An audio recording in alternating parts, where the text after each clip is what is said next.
Friends വണ്ടി Toyota ഇന്നോവയാണ്. Innova 2010 model വണ്ടിയാണ്. വണ്ടി ഏകദേശം 1,87,000 കിലോമീറ്റർ ഓടിയിട്ടുണ്ട്. ഇതിൽ കംപ്ലൈൻറ്റ് എന്ന് പറഞ്ഞു കഴിഞ്ഞാൽ ജനറൽ സർവീസ് ഉണ്ട്. അതുപോലെ തന്നെ ഫ്രണ്ട് സസ്പെൻഷൻ നമ്മൾ വണ്ടി ഇങ്ങനെ കുലുക്കുമ്പോൾ തന്നെ കറക്ക് ഞാൻ നേരത്തെ ഒരു വീഡിയോ ചെയ്തിട്ടുണ്ട്. അങ്ങനെ ഒരു സൗണ്ട്, ഹെവി സൗണ്ടാണ് വന്നുകൊണ്ടിരിക്കുന്നത്. വെച്ചാൽ ലോവറാം അപ്പറാം ബോൾ ജോയിൻറ്റ്, ലോവറാം ബോൾ ജോയിൻറ്റ് ഇതെന്നൊക്കെയാണ് ഇങ്ങനെയുള്ള സൗണ്ടുകൾ വരിക. ഷോക്കിൻ്റെ സൗണ്ട് മെയിനായിട്ട് ഇങ്ങനെ ഒരു സൗണ്ട് വരില്ല. മെയിനായിട്ട് ലോവറാം ബോൾ ജോയിൻറ്റ് തന്നെ ആയിരിക്കും. എന്ന് വെച്ചാൽ ആ വണ്ടി ചായുമ്പോൾ അങ്ങോട്ടും ഇങ്ങോട്ടും ഇളകുമ്പോഴാണ് ആ കറക്ക് എന്ന് വെച്ചാൽ മെറ്റൽ ടു മെറ്റൽ കോൺടാക്ട് വരുമ്പോഴാണ് ആ സൗണ്ട് കൂടുതലായിട്ടും വന്നുകൊണ്ടിരിക്കുന്നത്. അതെന്താണെന്നുള്ളത് നമുക്ക് ചെക്ക് ചെയ്യാം. അണ്ടർബോർഡ് ചെക്ക് ചെയ്ത് കഴിഞ്ഞാൽ കറക്റ്റായിട്ട് അറിയാൻ പറ്റുകയും, ഇല്ലാന്നുണ്ടെങ്കിൽ ഞാൻ നേരത്തെ ചെയ്യുന്ന മാതിരി ഒരു ചെറിയൊരു ഹോൾ ഇല്ലാന്നുണ്ടെങ്കിൽ ആ ബൂട്ടൊന്നും മാറ്റിയിട്ട് അതിലേക്കൊന്ന് WD-40 എന്തെങ്കിലും അടിച്ചു കഴിഞ്ഞ് കഴിഞ്ഞാൽ ഏത് ബോൾ ജോയിൻറ്റാണ് പോയിരിക്കണം എന്നുള്ള കാര്യം പക്കയായിട്ട് അറിയാൻ പറ്റും. നമ്മൾ WD-40 അടിക്കുമ്പോൾ ആ സൗണ്ട് പൂർണ്ണമായിട്ടും അറസ്റ്റ് ആവും. നമുക്ക് അങ്ങനെ വിടാനും പറ്റില്ല. അതിനുള്ളിലുള്ള ഗ്രീസ് കാര്യങ്ങൾ കംപ്ലീറ്റ് പോയിട്ടാണ് ആ സൗണ്ട് വന്നുകൊണ്ടിരിക്കുന്നതിന്.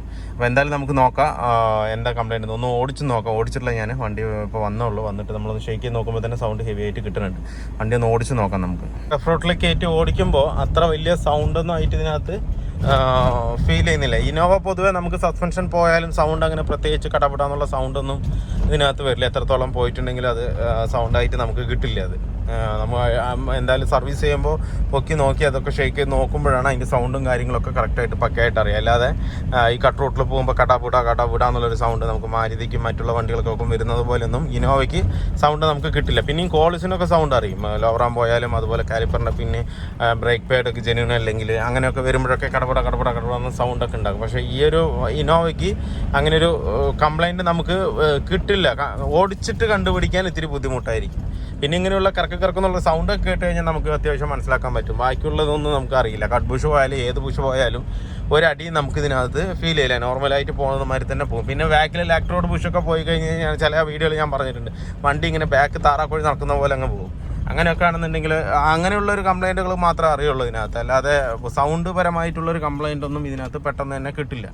പിന്നെ കലപില സൗണ്ട് ഉണ്ടാക്കുന്നത് ബമ്പറിൻ്റെ ബ്രാക്കറ്റുകൾ അങ്ങനെയുള്ള ബോഡി പാർട്സുകളൊക്കെ ഇളകുമ്പോൾ മാത്രമേ സൗണ്ട് ഉണ്ടാക്കൂ. സസ്പെൻഷൻ പാർട്സ് ഒരിക്കലും 100% കിട്ടില്ല ഇതിനകത്ത്. നമ്മളത് പൊക്കി തന്നെ കണ്ടുപിടിക്കണം അത് എവിടെ എന്താണെന്നുള്ളത്.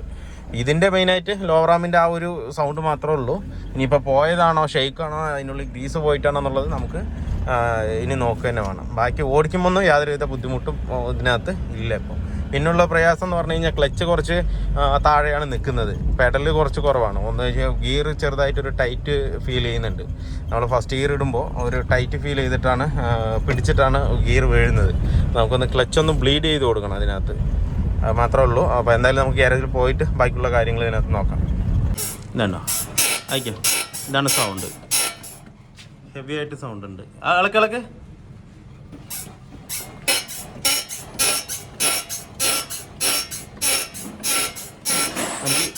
അല്ലേ. ഈ സൈഡ് ലോവർ ആവുന്നതാണ് ഹെവി ആയിട്ട് സൗണ്ട് വന്നുകൊണ്ടിരിക്കുന്നത്. നമുക്കതിൽ കുറച്ച് WD-40 അടിച്ച് നോക്കാം. കംപ്ലൈൻറ്റ് സോൾവ് ആകണം. പിന്നെ അത് മാറ്റണം. പിന്നെ അതുപോലെ തന്നെ അതിൻ്റെ ഷെയ്ക്ക് ഉണ്ടെന്നുള്ളത് നോക്കാം. ഷെയ്ക്ക് ആണെന്നുണ്ടെങ്കിൽ മാറാനില്ലെന്നുണ്ടെങ്കിൽ നമുക്ക് ഗ്രീസ് ചെയ്തിട്ട് നോക്കി നോക്കാം. ഹെവി ആയിട്ട് സൗണ്ട് ഉണ്ടാകുന്നുണ്ട്. ഒന്നുകൂടാക്ക്. ഈ സൈഡില്ല, ലെഫ്റ്റ് സൈഡ് മാത്രമാണ് സൗണ്ട് വരുന്നത്. എന്തായാലും നമുക്ക് നോക്കാം. ഇതിലിപ്പോൾ നമ്മൾ ചെക്ക് ചെയ്തതില്ലേ ഇതിൻ്റെ ടൈറോയിഡ് എൻഡ് നല്ല ഷെയ്ക്ക് വരുന്നുണ്ട്. നല്ല ഷെയ്ക്ക് ഉണ്ട്. ബോൾ ജോയിൻ്റ് ഇല്ല, ടൈറോയിഡ് എൻഡാണ് ഷെയ്ക്ക്. അപ്പോൾ നമുക്ക് എൻഡ് മാറണം. അതുപോലെ തന്നെ ലോവറാമാണ് സൗണ്ട് ഉണ്ടാക്കിയത്. ഇനിയിപ്പോൾ ലോവറാം ഷെയ്ക്കും കൂടെ നമുക്കൊന്ന് നോക്കാം. ഇതിലിപ്പോൾ ലോവറാം ബോൾ ജോയിൻ്റ് ഹെവി ആയിട്ടുള്ള നല്ല ഷെയ്ക്ക് ഉണ്ട്. അടുത്തുണ്ടോ അല്ലേ?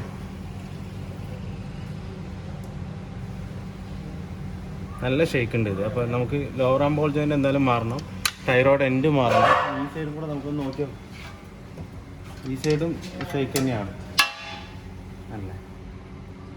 ഈ സൈഡും നല്ല ഷെയ്ക്ക് ഉണ്ട് ലോവറാം ബോൾ ജോയിൻ്റ്. രണ്ട് സൈഡ് ലോവറാം ബോൾ ജോയിൻ്റ് നമുക്ക് എന്തായാലും മാറണം. കുഴപ്പമില്ല.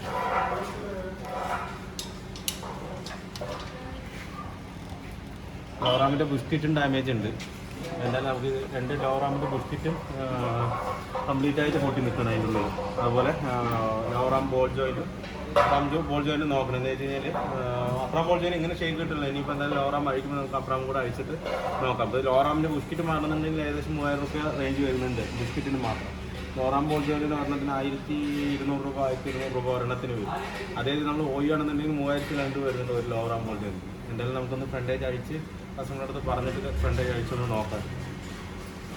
അപ്പോൾ നമ്മൾ ആ ഫ്രണ്ട് സസ്പെൻഷൻ കംപ്ലീറ്റ് അഴിച്ചിട്ടുണ്ട്. ഇന്നോടെ അതിൻ്റെ ലോറാം ബോൾ ജോയിൻറ്റ് പക്ക പോയതാണ്, കംപ്ലീറ്റും പോയതാണ്. നല്ല ഷേക്ക്, നമുക്ക് കൈകൊണ്ട് ആട്ടുമ്പോൾ തന്നെ നല്ലോണം ഷേക്ക്. അത് മാത്രമല്ല ലോറാമിൻ്റെ ബുഷ് കണ്ടില്ല, ഇതാ അല്ലേ കംപ്ലീറ്റ് പൊട്ടി നിൽക്കുകയാണ്. ഇതേപോലെ തന്നെ ആ സൈഡിലും കംപ്ലീറ്റും പൊട്ടി നിൽക്കുകയാണ്. ഈ സൈഡിലെ ഇത് അത്രയ്ക്കും നമുക്ക് ഷെയ്ക്കില്ലെങ്കിലും അല്ലേ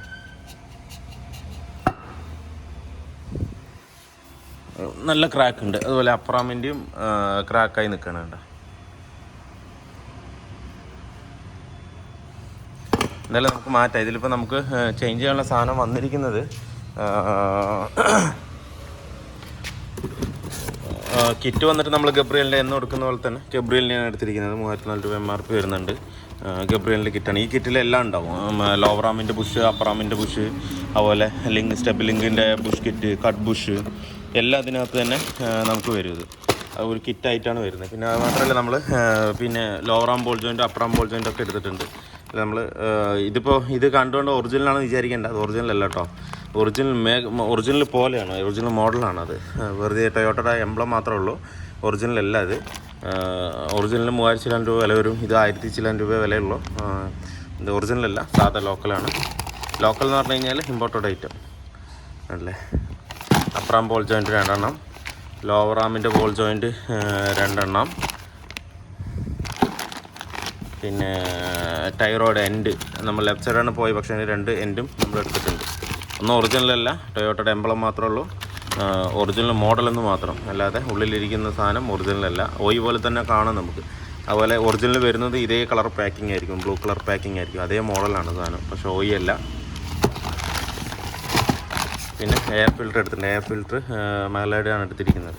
അപ്പോൾ എന്തായാലും നമുക്കിനിയിപ്പോൾ ഇത് കംപ്ലീറ്റ് ആയിട്ട് ലേത്തിൽ കൊണ്ടുപോയി പ്രസ് ചെയ്ത്, ലേത്തിൽ നിന്ന് ഏകദേശം നല്ലോണം സമയം പിടിക്കും, 2-2.5 മണിക്കൂറോളം പിടിക്കും ഇത് പ്രസ് ചെയ്തെടുക്കാനായിട്ട്. എന്തായാലും നമുക്ക് ലേത്തിൽ കൊടുത്ത് പ്രസ് ചെയ്യും. ഇപ്പോൾ നമ്മുടെ ഇന്നോവയുടെ ഫുള്ള് വർക്ക് കംപ്ലീറ്റ് ആയിട്ടുണ്ട്. ഇപ്പോൾ ഇതിൽ മാറിയത് സ്റ്റിയറിങ്ങിൻ്റെ ടൈറോഡ് എൻഡ്, ലോവറാം ബോൾ ജോയിൻറ്റ്, അതുപോലെ തന്നെ അപ്പറാം ബോൾ ജോയിൻറ്റ്, അതുപോലെ സ്റ്റിയറിങ്ങിൻ്റെ ലോവറാമിൻ്റെ ബുഷ് കിറ്റ് കംപ്ലീറ്റ് മാറി. അതുപോലെ തന്നെ കട്ട് ബുഷ് പുതിയതിട്ടിട്ടുണ്ട്. അതേപോലെ തന്നെ ഈ സൈഡും കംപ്ലീറ്റും നമ്മൾ മാറ്റിയിട്ടുണ്ട്. അതുപോലെ അഴിക്കുമ്പോൾ മാർക്ക് ചെയ്തിട്ട് തന്നെ അഴിച്ചിരിക്കുന്നത്, അതിനെ തിരിച്ച് കയറ്റി. അത് അങ്ങനെ ആകുമ്പോൾ നമുക്ക് അലൈൻമെൻറ്റിന് പോകുന്നവരെ യാതൊരു ബുദ്ധിമുട്ടുണ്ടായില്ല. എല്ലാമെന്ന് പറഞ്ഞു കഴിഞ്ഞാൽ അലൈൻമെൻറ്റിന് പോകുമ്പോൾ വണ്ടി അങ്ങോട്ടും ഇങ്ങോട്ടും നീങ്ങി പോകും, അത് ബുദ്ധിമുട്ടാവും. അപ്പോൾ ഫ്രണ്ട് സസ്പെൻഷനിലെ കംപ്ലീറ്റ് വർക്കും നമ്മളിതിൽ ഫിനിഷ് ചെയ്തിട്ടുണ്ട്. പിന്നെ ലിങ്ക് റോഡ് അതിനകത്ത് കുഴപ്പമില്ല, അതുകൊണ്ട് അത് തന്നെ ഇട്ടിട്ടുണ്ട്. അതിൻ്റെ ബുഷ് കിറ്റ് മാത്രം നമ്മളിതിനകത്ത് മാറിയിട്ടുണ്ട്.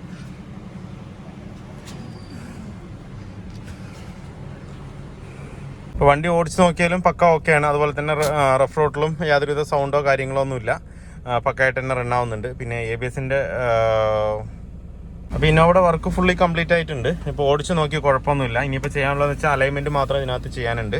പിന്നെ ഇപ്പോൾ സെറ്റ് ചെയ്തതിൽ ഫ്രണ്ട് ലെഫ്റ്റ് സൈഡിലെ സ്പീഡ് സെൻസർ മാത്രം കറക്റ്റായിട്ട് കയറിയിട്ടുണ്ടായിരുന്നില്ല. അതിൻ്റെ ഒരു വാർണിംഗ് ലൈറ്റ് ഉണ്ടായിരുന്നു ABSൻ്റെ, അത് ക്ലിയർ ചെയ്തു. എന്താണെന്ന് വെച്ച് കഴിഞ്ഞാൽ അത് ഫിറ്റ് ചെയ്യുമ്പോൾ ആ ABS സെൻസറിലൊരു ഓറിങ് വരും. ആ ഓറിങ്ങിനകത്ത് കുറച്ച് ഗ്രീസ് ചെയ്തിട്ട് വേണം കയറ്റാനായിട്ട്. അങ്ങനെ കയറ്റുമ്പോൾ മാത്രമേ കറക്റ്റായിട്ട് സീറ്റിംഗ് ആവുള്ളൂ. അത് അങ്ങനെ കയറ്റാത്തതുകൊണ്ട് ഇത്തിരി മുകളിലേക്കായിട്ടായിരുന്നു നിന്നത്. ആ നിൽക്കുന്ന സമയത്ത് കറക്റ്റായിട്ട് ആ സ്പീഡിൽ മാത്രം റീഡിങ് കറക്റ്റായിട്ട് നമുക്ക് കിട്ടില്ല. അതുകൊണ്ട് അതിൻ്റെ വാർണിംഗ് ലൈറ്റ് വന്നിട്ടുണ്ടായിരുന്നു. പിന്നെ നമ്മൾ അഴിച്ചിട്ട് റീസെറ്റ് ചെയ്ത് അതിൽ ഗ്രീസൊക്കെ ഇട്ടിട്ട് ഒരു ഓറിങ്ങിൽ മാത്രം ചെറിയൊരു ഗ്രീസ് ഇട്ടിട്ട് സെറ്റ് ചെയ്തപ്പോൾ കംപ്ലൈൻറ്റ് ഓക്കെ ആയിട്ടുണ്ട്. അതിൻ്റെ ഒരു കോഡ് മാത്രമേ ഉണ്ടായിരുന്നുള്ളൂ. ഇപ്പോൾ കറക്റ്റ് തന്നെയാണ്, വേറെ കംപ്ലൈൻ്റ് ഒന്നും ഇല്ല. അതുപോലെ തന്നെ സസ്പെൻഷന് നേരത്തെ ആഞ്ചിട്ടായിരുന്നു പോകുന്നത്, അത് കംപ്ലീറ്റ്ലി കറക്റ്റ് ആയിട്ടുണ്ട്. ഇപ്പോൾ വണ്ടി പക്ക ഓക്കെ തന്നെയാണ്. ഇനി വീൽ അലൈൻമെൻറ്റ് മാത്രം പെൻഡിങ് ഉണ്ട്, ബാക്കിയെല്ലാം ഓക്കെയാണ്. വണ്ടിയിൽ ഓടിച്ച് നോക്കിയാലും യാതൊരുവിധ ബുദ്ധിമുട്ടില്ല. പിന്നെ ഇപ്പോൾ ക്ലച്ചിൻ്റെ സൗണ്ട് മാത്രം ചെറുതായിട്ടുണ്ട്. നമ്മൾ പെട്രോൾ ചവിട്ടുമ്പോൾ ഉള്ളിൽ നിന്ന് കിറുക്കുന്നൊരു സൗണ്ട് വരുന്നുണ്ട്. അതൊന്ന് കറക്റ്റ് ചെയ്യുന്നുണ്ട്. അതൊന്നുമില്ല, WD-40 അതിൻ്റെ ബൂട്ട് മാത്രം മാറ്റിയിട്ട് നമുക്ക് WD-40 ഫുള്ളായിട്ട് ഒന്ന് അടിച്ചു കൊടുത്തു കഴിഞ്ഞാൽ കംപ്ലൈൻറ്റ് പക്ക സോൾവ് ആവും. അല്ലാതെ നമുക്ക് അതിന് ഗിയർ ബോക്സ് ഇറക്കിയിട്ട് വേറെ റിലീസ് ബെയറിംഗിൽ ഗ്രീസ് ചെയ്യുക അങ്ങനെയൊന്നും വേണ്ട ആവശ്യമില്ല. നമുക്ക് ഇവിടെ തന്നെ ആ ചെറിയൊരു ബൂട്ടുണ്ട്, ആ ക്ലച്ച് ഫോർക്കിൻ്റെ അവിടെ വരുന്നത്, ആ ബൂട്ട് നമുക്ക് നീക്കിയിട്ടൊന്ന് WD-40 അടിച്ചു കഴിഞ്ഞാൽ ആ പെഡലിൻ്റെ സൗണ്ട് കംപ്ലീറ്റ് ആയിട്ട് അറസ്റ്റ് ആവും. അതും കൂടെ ഒന്ന് ചെയ്ത് കഴിഞ്ഞാൽ വണ്ടി ഓക്കെയാണ്, നമുക്ക് കൊടുക്കാം. ഇനിയിപ്പോൾ ബെൻഡിങ് ഉള്ളത് വീൽ അലൈൻമെൻറ്റ് മാത്രമേ ഉള്ളൂ. ബാക്കി എല്ലാ വർക്കും നമ്മൾ സർവീസിൻ്റെ ഭാഗവും അതുപോലെ തന്നെ സസ്പെൻഷൻ്റെ ഭാഗവും പക്ക കംപ്ലീറ്റ് ആക്കിയിട്ടുണ്ട്. വണ്ടി ഓക്കെ തന്നെയാണ്.